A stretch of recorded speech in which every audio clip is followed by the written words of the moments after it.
Hey y'all, so I'm getting ready to leave for work and I want to show you kind of how I manage this with the puppy because I don't have anybody at home to help me with the puppy, so I want to show you what I do. I am actually taking her to doggy daycare, and aside from that, the routine is kind of as usual when I leave for work.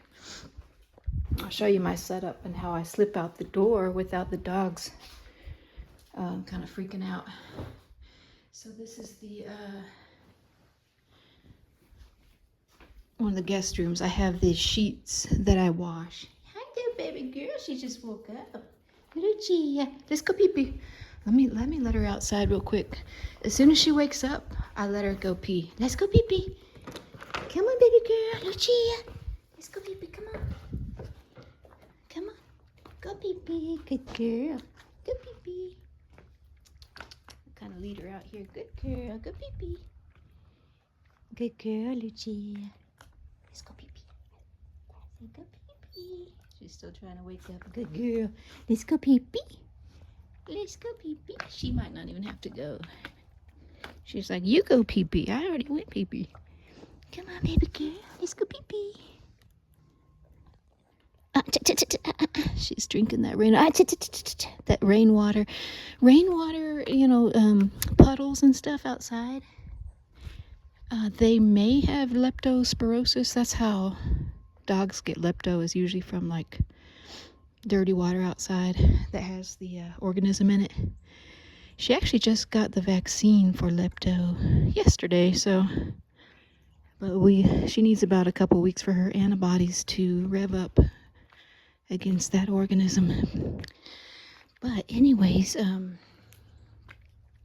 let's let her go pee pee real quick. Ozzy! Oh, he's eating grass. He's probably got a stomach ache. Go pee pee.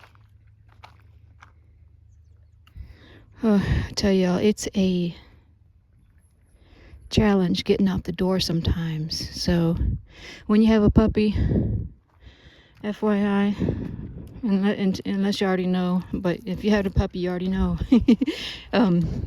your schedule is going to have to change a little bit. You're not always going to be on time to places. You have to really account for that. If you do have to be on time to places, just add in an extra 30 minutes to an hour to your regular schedule as far as like how long it takes you to get ready, because oftentimes the puppy will either have an accident that you have to clean up before you head out the door, or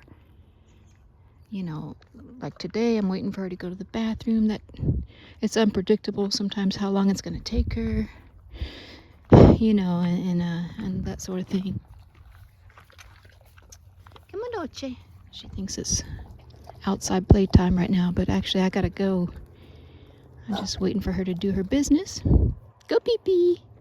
Looks like she's sniffing around. Yeah, she's gonna go. There she goes. Good girl. Good girl. It'd be even better if she goes poop. Good girl. So that I don't have to worry about it on the car ride, because it's about an hour for me to get to the dog sitter's house, because it's closer to my work. So I live about an hour from my work. So the dog sitter's actually closer to the work. Come on, baby girl. All right, y'all. So I'm gonna start heading in. See if she. Come. Lucia, come. I'll show y'all what I do now. Okay. I'll show y'all how I have this set up. So these are their orthopedic beds. One of these days I'm going to do a video and link all these things, like the orthopedic beds, where I got them, in case anyone is interested. So the orthopedic beds, the covers are actually removable and washable, and I wash them probably like once a week. But to prevent me from having to wash them more often, what I do is I lay these sheets on it. So when Ozzy's eating his raw frozen steak, then I don't have to. Then all I gotta do is pick up the sheet and wash it. I'll wash these sheets every day. Tux knows what time it is. It's time for steaks. It's kind of hard to do this with one hand, but see. Anyways, I'm gonna lay a sheet over both of those. And she's eating. So before I leave for work, I refresh their water bowls because CANE CORSO, every time they drink water from the bowl, they leave a lot of slimy saliva, and bacteria starts to grow pretty quickly. So I refresh their bowls each time after they drink, and then as I leave for the day. So I've already done that. And you kind of want to have one bowl per dog if you have a Mastiff. One bowl per dog is better to make sure that you have enough water, because they drink a lot of water. Okay, so she's working against me. But, oh lordy. This is why it takes so long to get anything done when you got a puppy. They usually are working against you. No, here. So then now I'm just going to replace whatever she wants to chew that I don't want her to chew. Going to replace it with something that she can chew. And she'll take that. Good girl. Get it, girl. But anyway, okay. Well, I'm just preparing the area, because what I'm going to do as I leave is I'm going to give Ozzy and maybe Tux a steak, a frozen steak. See how cheap these are? These are only, they've actually gone up in price. They used to be about $3, but they're almost $4 now. And they have the marrow bone in them, which is nice, because that is the trick to, she's ready to eat. That's the trick to keep them occupied for so long. That gives you time to like walk out the door. And I just rinse them out and kind of thaw them out a little bit so that they don't get frostbite on the mouth. He knows what time it is. He's front and center. Tux reporting for duty, front and center. At your service. But she's sitting pretty now. She thinks she's going to get one. Look at all that mud. Oh my Lord, I gotta clean these floors when I get home. But anyways, I'm gonna turn this off real quick so I can load her up in the car. And then I'll come back and show you how I slip out the door. So I'm 5 minutes away from leaving for work. So hold on just a sec, I'm gonna turn this off and I'll be right back. Okay, I'm back. I got her loaded in the car. And I want to show you, this is what I feed them. Since there's not much left in the bag, I'm just going to take this whole bag with me to, and then give it to the, this is my rental 4Runner, by the way. Give this bag to the sitter so she can feed. So I gave her a chew toy to keep her occupied, and I'll show you what my setup is when I leave. Dolce, she's already like knowing that I'm leaving. Ozzy, who's hungry? Ozzy. Hey, baby boy. So I don't give Dolce a steak because she's overweight. Ozzy! Come. Ozzy! Come on, Papa. Are you hungry? Ozzy. Make sure that I get like all the frost off of it. Papa. And then usually I give Tux a smaller one, because he's also a little bit overweight. Not as bad as Dolce. Ozzy, sit. Sit down. Sit. Sit. Ozzy. Let me go over there.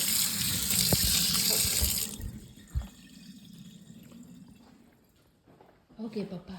Sit. Good boy, honey. Okay, there you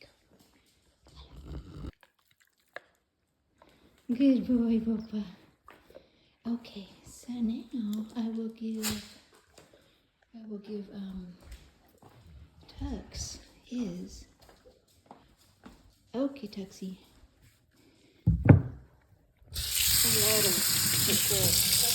Ozzy.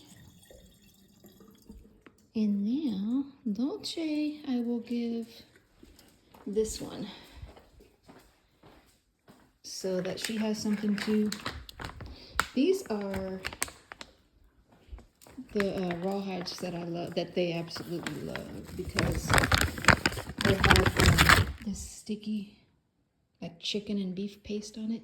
Dolce, sit. Good girl, baby. She's already salivating. Good girl. Give me this.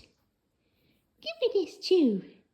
I think she knows I'm leaving, so she's not really taking it. Give me this, chew. Here it is. Go get it. Well, it's there if she wants it. Give me this, chew. Anyways, I've been home with them for the past couple days, so they're sensing that I'm leaving and they're not happy. But usually it works. Oh, good. See, get it, us. Get it, us. Usually they just start, chewing. I'm gonna get it. Ooh, I'm gonna get it. I'm gonna get it. Give me this chew. If I act like I'm gonna take it. Oh, see, it's stuck because there's a little bit of frost on it, so it's stuck to the sheet. There, that's usually how he takes it. Good boy, Ozzy. So he'll go lay down. Give me this chew. I'm gonna get it, girl. I'm gonna get it, girl. Good girl. If I act like I'm gonna take it, then she'll take it. Alright, so anyways, that's all there is to it for leaving the house. Throw this little away. And I got that puppy in the car, so I gotta hurry. I'm gonna wash my hands. And okay, let me sneak out of here. Sneak out of here. Okay. Good girl, baby. Oh, she's probably hungry. Well, anyways, that's how we do it. So, hey, y'all. So I just picked up Lucia from her doggy daycare. It's about 5:30 p.m. just leaving work. She did very well. Her ears are looking outstanding. I mean, they're like 99% healed. They're pretty much already all cartilage and scar tissue, and like a tiny little bit of superficial scab, which will fall off probably by tomorrow. It is amazing how quickly these dogs heal, and I think that's probably by design, by nature, that they need to be able to heal quickly. I don't know if y'all remember from a prior video of where Dolce had a huge gash, a laceration in her side from sparring with Ozzy when his nail hit her. It was so deep that it probably needed stitches. But by the time I got her to the vet said, let's just let it heal on its own. And that thing healed within like less than a week. It's already barely noticeable. So I feel like these dogs heal much quicker than humans heal, which is why when I got her ear crop, the place that I take her, they've done so many ear crops that they have it down to like an exact science. They know the heal time, and it's right on schedule. It's like exactly 3 weeks to the day of the surgery is when they're completely healed. So it's been 2 weeks since I took her for the surgery, and you take them every 3 days back, to get the bandages changed for the first 2 weeks, and then on that last third visit, they tell you bring her back in 1 week, and at which point they'll get the bandages taken off. And it's like in 1 week is when she'll be completely healed. It's so amazing how they approximate that so closely. But yeah, so she's doing very well. I kind of do like, even though, you know, it's a love-hate. I don't like to take her. Oh wait, sorry, hold on just 1 second. I'm going through a drive-through. Sorry about that. I'm going through Jack in the Box. I have like an hour drive home, so I'm gonna have to eat my dinner on the road. But yeah, so they that ear cropping facility, it's called Ear Trim out of Houston, and they have got it down to a science, man. They have, and it's so good. I can't wait to reveal her ears with the bandages off. It'll look so good. And again, the reason that I do it isn't cosmetic. It's to prevent an avulsion or a tear of the ear, for when the dogs play and spar, because the ear is so big and floppy that when they rough play or when they fight, they grab onto anything that's like stands out like that. And I mentioned it on a prior video, but one time I let them loose on this farm that my sister had, and she was renting some property and they had farm animals on it. One of the goats got the ear nearly completely torn off by one of the dogs, and luckily was able to be sewn back on, but it was dangling by a thread. So that's just where animals go to. They go for the ears if they're out there hanging in the breeze, which they are when they're floppy. So anyway, it's my rant, and I know it never fails. People will comment. Alrighty, love, here you go. Thank you.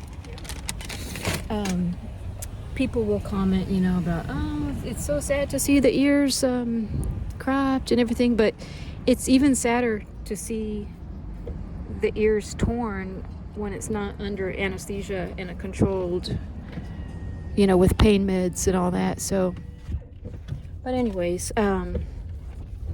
so I know this video is gonna be a little bit long, but I'll show y'all my routine with the puppy when I come home. So I'm gonna concentrate on the road here, and she's probably gonna go down for a little nap. Oh, she's trying to get this other chew. Yeah, so when you travel, just make sure, like, yeah, have lots of things for them to chew on, because the puppies, of course, they're teething, and it really helps to be able to put a chew toy in their mouth when they're chewing on something they're not supposed to. I mean, it's a lifesaver, really. So anyways, I'll see y'all in a minute when we get home. Okay, so yeah, good girl. See, she's already sitting, because she knows she usually gets something good when she sits. She's got the sit command down. So yeah, so what I just start boiling their chicken, and then when that's done boiling, I run cold water over it and let it sit in cold water for about 15-20 minutes, and then I drain the water out, and I shred it with my hands in the pot. It's just quicker that way. Just shred it up, and then I proportion it into their bowls of kibble. Look at her. She's very helpful. She helps do the dishes, do the laundry. I got her trained good. Lucci. Hi, baby girl.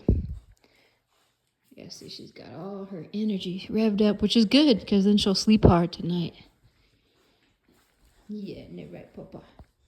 Yeah, Ozzy is usually also very playful at this time, so that's why I'm thinking he's just not feeling right. Dogs get sick too. He's got a little bit of a runny nose, could be allergies, but I don't know. Not sure. Ozzy Boba. I have to really watch him. Looks like he did eat that steak I left this morning. There's no sign of a steak, or somebody ate it anyway. They all do eat next to each other, and I do that purposefully so that if there is any dog aggression, food aggression, I can stomp that out before it really develops, so that they learn they have to eat next to each other and can't be aggressive. I don't be gentle. Ooh, girl. Oh. Yeah, she's teaching the puppy to settle down. Part of it might be just she's playing, but she is asserting herself on the puppy. Don't be gentle. She's been gentle for the most part, but sometimes gotta really watch her. So yeah, they're usually gonna be doing this rough play outside. It's just too dark right now. But anyway, I'll see y'all in a minute.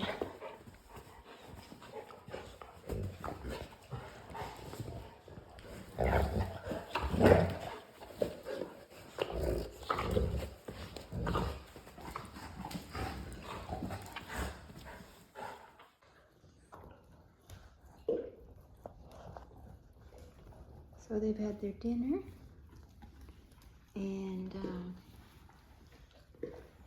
I gave them each a little chew toy, a little rawhide chew, to satisfy that chewing urge that they like to, or that they get. And that's nice. Another reinforcement of preventing any kind of resource guarding, like food or treat aggression. I want to make sure that they're able to have these high value treats next to each other without someone snapping at the other. Now, the alpha Ozzy will very lightly growl if she gets too close. If the puppy tries to come take his chew, I'll let him give her a very light growl. It's just a warning to say, hey, this is mine, get away. But it's not excessive, and it's only if she literally tries to take it from him. So when they're out of the puppy stage, they don't attempt that. So Dolce will never attempt to take Ozzy's chew away from him. And same thing, Ozzy, since he's alpha, he can go and take it from Dolce, and she'll relinquish it to him because he's alpha. But he's a pretty fair alpha. He's not he doesn't like enforce his status. He's not excessive about it. Is what I mean to say. He'll enforce it when necessary, but he's not excessive. And so yeah, I never have any problems with resource guarding in my pack, ever. And because I don't consider the alpha lightly growling as a resource guarding, that's just saying you're encroaching on my territory here, and my they're just enforcing their alpha status at that point. But that's it. Ozzy's the only one that is allowed to tell another pack member to back off, and he's the only one that does it. Frankly, Dolce never does that to Ozzy. But see, she'll just get up and move. She's not even really growling at the puppy. She may lightly growl at the puppy. That's just to let the puppy know. But when they're adults, they don't have that problem at all. They don't attempt to take anything from each other. So I think it's a pretty healthy pack dynamic. I'm gonna try to keep it that way.